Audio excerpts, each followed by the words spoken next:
What's today's date?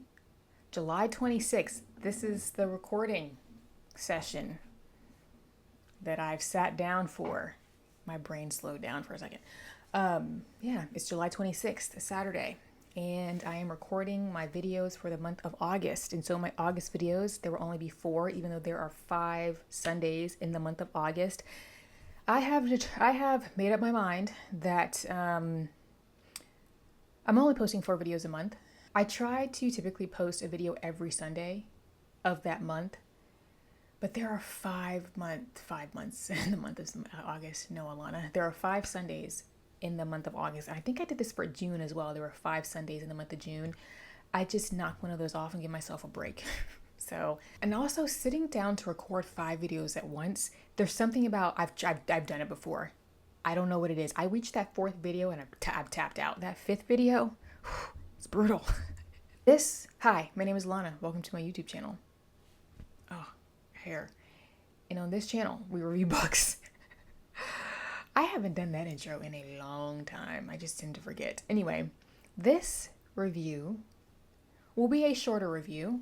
It is, I dropped a Steinbeck, Smoke on the Wind by Kelli Estes. And this was published actually June 24th of this year. And the reason why this is going to be a shorter review is because I read from a proof. And so when you read from a proof, you should not be providing direct quotes unless you have cross-referenced it with the final edition, because there may have been edits that were still taking place. So you might not be quoting what was actually in the final publication. So this is not the last draft, probably. So no quotes. But I love a proof, though. I don't know what it is. I love it when I get a proof, typically because proof are paperbacks. I prefer paperbacks over hardbacks. And proofs are not actually the best quality when it comes to the printing, because, you know, you're going to cut costs in that way on purpose, which makes sense. It's a proof. It's for PR and to get early reviews out there. But I don't mind. I love a squishy paperback. I love a squishy paperback. I personally also love, this is not what this review is about. This video is about, I love a mass paperback. I love a mass market paperback. The quality of the printing is, the quality is just not the same, right? As a trade paperback or a hard copy. The ink smudges, this is a Storm of Swords. I love the squishiness of them. I love the fact that they get beat up very quickly and they get squishy. Like my Outlanders or mass paperback, because I have very, very small hands, especially for my height. And so they just feel really good in my hands. Anyway, let's jump into this review. So this was actually sent to me by the publicity company, K Publicity, which is a book publicity company I have been mentioning on this channel since the inception of my channel, because K Publicity sends me a few books a year. They've been sending me books since the fall of 2021. Actually, the very first book that they sent me is right here, Daphne Suman. And I will say that because they've been sending me books since 2021, they know my taste. So at this point, when K Publicity offers me something, I pretty much take it because they know what I like. And they send me mainly historical fiction novels. Again, Daphne Suman's works. This one, which we're about to dive into, American Ending, which I reviewed a couple years ago, which I still think about that novel and really like it. The House on Sun Street. They reached out to me for Smoke in the Wind because this is a historical fiction novel, and it's a novel about 2 women whose paths intersect across space and time. So Kayaka, I believe that's how you pronounce it. It's a Hawaiian name. Is one of our main female characters, and her son Colin. They are from the Pacific Northwest, even though Kayaka is originally from Hawaii. Her husband is actually a Scotsman, but he has passed away. And her son Colin, so now it's just her and her son Colin. Her son Colin is 18, and they are in our present day. And Colin is getting ready to start university in Glasgow, Scotland. And so he's going to be an international student from the Pacific Northwest of the United States. Saoirse is the other main female character. And she is a Highland woman, but the year is 1801. So you have these two women's narratives, which a lot of historical fiction will do, where you have the past and the present overlapping, and somebody typically from the present is, so in some way, shape, or form, they've come across the story of a person from the past. A lot of the times, though, I find that in that type of constructed historical, in the construction of those type of novels, typically maybe it's a person who had some type of relation to that person in the past, something like that. Kayaka has no connection biologically or historically to Sorsha. What does weave these two women together is that they both lost their husbands through, both of their husbands have passed away. They are both the mother of sons. So they are both at very interesting transitions and hardships in their life. And so that's how these two women's paths connect in a very interesting way. I'm very thirsty. 1 second. It is so hot here, you guys. This summer has been so hot. We're under another heat advisory for I don't know how many days they're going to extend this heat advisory. But it wasn't even 10 o'clock a.m. earlier today, and it was a heat index of 105. It was like 9:30 in the morning. It's reverse hibernation season. You don't go outside unless you have to. Anyway, that's one reason why I feel like I'm so thirsty. Sorsha is actually forced out of her home during a period in Scottish history called the Clearances. So this is taking place after the Battle of Culloden, and about 50 odd years after the Battle of Culloden. And so a lot of those Highlanders remaining Highlanders really, are being forced out of the Highlands, often by their own chieftains. And they're being displaced so that for sheep. So it's Sorsha's story is very sad. And so you get this, you get her narrative of her and her son being forced out of their home in the Highlands. Sorsha and her son have also been falsely accused of murder in the process. I'm not going to say how, but they get falsely accused of murder. And so they have no choice but to flee. And they are traveling from the Highlands to Edinburgh. And they are really running for their lives because there's a bounty on their heads. They're being sought after. So there's kind of like this element of pursuit in their story. And then again, we get Kayaka, who is now, I feel like I have to warm up. I haven't sat down to record videos in like 5 weeks. And her son, they're in Glasgow. But then they have planned together the week before Colin starts university to hike the West Highland Way. Colin had originally planned to do this with his deceased father. His mother has decided to do this with him instead, even though she's not a hiker, right? She kind of struggles a bit physically and mentally a lot on this hike. But during this hike, Kayaka also, through unusual means, becomes acquainted with Sorsha's story. And I'm not going to go too into that I'm stuttering. I apologize. I'm warming up. I'm not going to go too into the details of that because I think it's fun if you choose to pick up this book to discover that on your own. All of that to say, this is well in the vein of stories that K Publicity likes to send me. And the person who reached out to me at the time, she was like, I see you're an Outlander fan. You might like this. But what I appreciate is that this is not a romance in any way. Like, this is not one of those stereotypical, oh, you're in the Highlands and there's this guy. No, this is really a story about mothers and sons and their bond. There are a lot of parallels, like I said earlier, between these two women. They both have husbands who have passed away, though the nature of those marriages couldn't be more different. So Sorsha and her husband had a healthy, loving marriage. Kayaka and her husband, not so much. She struggled in that marriage because her husband was unfaithful in their marriage. And so even though her husband has passed away, and yes, there's a grief there, there's also a lot of anger and bitterness there. But Colin actually does not know that their parents' marriage was not what it seemed from the outside. They put on airs for their son, but he didn't know that his mother was really rather disgruntled in that marriage, hurt. And so Colin is grieving his father, but he does pick up on the fact that his mother seems withdrawn. His mother seems a bit closed off when it comes to her deceased husband. She's not as sad as he thinks a grieving wife should be, a widow should be. So that is also a tension that comes up between this mother and son. And I think that's also an interesting element in the story. Kiaka during this novel, I think, is the character that has the most growth. Yes, she's processing the death of her husband, and she is mourning her marriage in a way because, again, she's mourning what it wasn't, especially towards the end. It wasn't always that way. It changed. And she's mourning the fact that in a lot of ways her marriage failed. Didn't initially, or would never have initially signed up to do something like hike the West Highland Way. She's doing it because her husband has passed away, and Colin, she was like, I'm going to do this with and for my son before he goes away.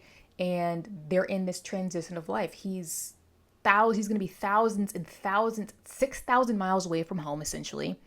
That's 3,000 miles. Yes, I had to do some 3,000 because it's really like 3,000 miles from coast to coast. And then from the east coast of the UK is another 3,000 miles-ish, 3,500. So that's a long ways away, 8-hour time difference. And so this is from the Pacific Northwest to Glasgow. She is using this as a bonding experience between her and her son.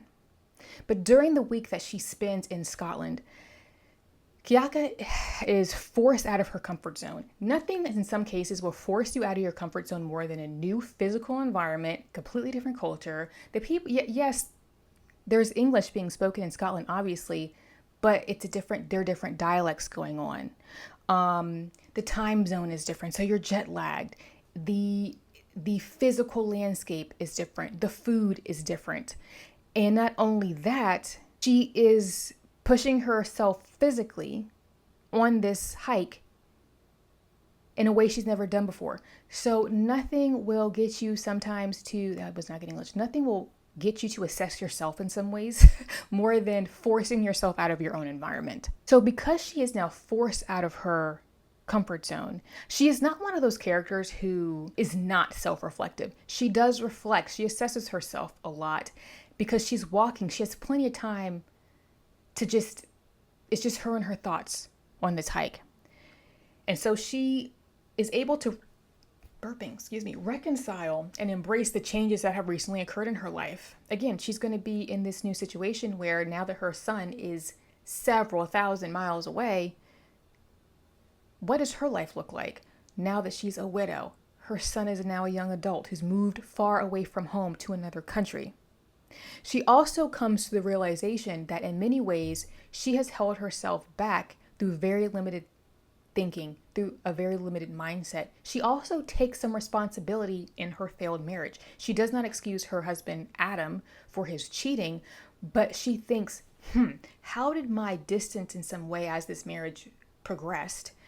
Did I contribute to my husband seeking refuge for somebody else because I was no longer available and mentally or emotionally, whatever the case may be? She does have this epiphany.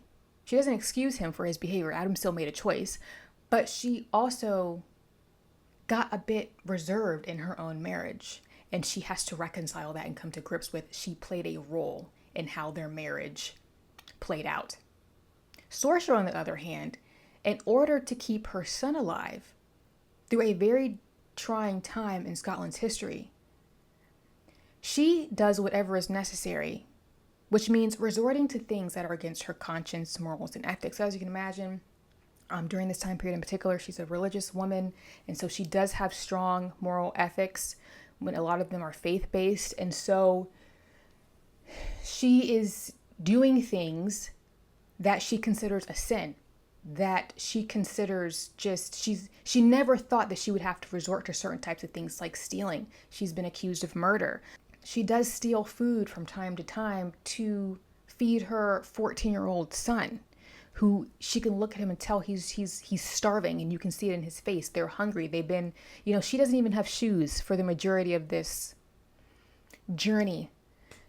So they're just doing what they can to make ends meet. And it asks the question, in her circumstances, is she really, you kind of give her some wiggle room just because she's in these really extenuating circumstances. Saoirse also learns how to adapt to her circumstances and make incredibly difficult decisions. And she grows a lot as a character because she is forced into situations that force you to toughen up in some cases. Not that she wasn't tough. To be in the late 1700s to the early 1800s, living in the Highlands, you're of tough stock, okay? But it's a different type of toughness. She's facing circumstances that she was forced in, and so she has to adapt. What I also appreciated about this novel is that Estes has hiked the West Highland Way and visited Scotland. And so you can tell that her descriptions of the Highlands of Glasgow and Edinburgh are from first-hand accounts. This isn't someone who looked at pictures online and made assumptions. No, she is even in her author's note about her own, just, she kind of just touched on it. She's seen these places and she's able to write from experience. She also paid a lot of attention to historical detail. She herself is of Scottish descent. She is an American, but she's of Scottish descent. And so she is even currently learning the Gaelic. And so there is quite a bit of Gaelic sprinkled into this novel. And she, in the author's note, noted how she went to experts to make sure that her translations and what she was using or saying was accurate. Smoke on the Wind. Let me backtrack because I'm about to sum this up. This review went a little bit longer than I intended because I didn't even have quotes. I will say how the story concluded. I actually didn't anticipate Saoirse's conclusion, and it was satisfying. And so I'm pretty good at predicting endings, but I that's one thing that kept me reading. I was like, how is she going to tie this together? Because there is just, especially Saoirse story, it was a lot. She had a lot going on. And also Kiyaka, her story was very satisfying in the end. Very satisfying. So the way that it's concluded, she ties it up nicely, but not in this perfect bow, And so anyway, let's wrap this up. This is one of those historical fiction novels it's a historical fiction modern day hybrid. So again, you've got the present day intersecting with the past, in this case 1801. These are the type of novels that feel nostalgic for me. There was a period of time when I chose to read recreationally, I almost solely read historical fiction. And this is the type of novel that I would have gravitated towards, especially between my summer breaks in university. When I had been, when I had spent a whole entire school year reading very dense historical texts. So I was a history major. That was one of my degrees. I was a history major for one of my majors, and I studied wars. So my specialty, my focus was war. And so a lot of really dense ancient Greek text, ancient Roman text, very dense and intense World War II texts. I've read some stuff. There are some images I can't unsee.